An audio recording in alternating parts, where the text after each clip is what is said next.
सेठारजा जे रहवासी सैयद कुर्बान अली शाह, वकार अली शाह, सलीम शाह ऐं ॿियनि दाहियों त राणीपुर जे हिकु बासर नज़ीर खान जामड़े ऐं संदसि पुटनि तपेदार वकार ऐं न्याज़ वट वसीम शाह ऐं बादल शाह ड्राइवर हुआ। हुननि चयो त बासरनि तरफ़ां कुदे कमनि ज़रिए गॾु कयल मिल्कियत वसीम ऐं बादल शाह जे नाले करण जो चयो। जन ईअं करण खां इनकार कंदे नौकरी छॾे ॾिनी। सैयद बिरादरी चयो त नज़ीर जामड़ो ऐं पुटनि वसीम ऐं बादल शाह खे धोखे सां कराची घुराए उते मथनि मंशात एक्ट तहत कूड़ा केस दाख़िल कराया आहिनि। ज़ुल्मा साईं गरीब शरीफ़ सैयद आहिनि, इहे असांजा मुर्शिद आहिनि, हिननि नंढो हारनि जा साथी आहिनि।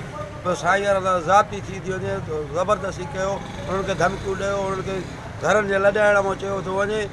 इन सां इंसाफ़ थियो वञे त असां DIG AIG सभिनी खे अपील कयूं था, खुदा करण साईं लाइ इंसाफ़ थियो। सैयद बिरादरी IG सिंध ऐं DIG सखर खां अपील कई त नोटिस वठी सड़न इंसाफ़ कयो वञे। विज़िट कयो अवामी आवाज़ मीडिया ग्रुप जी वेबसाइट awamiawaz.pk।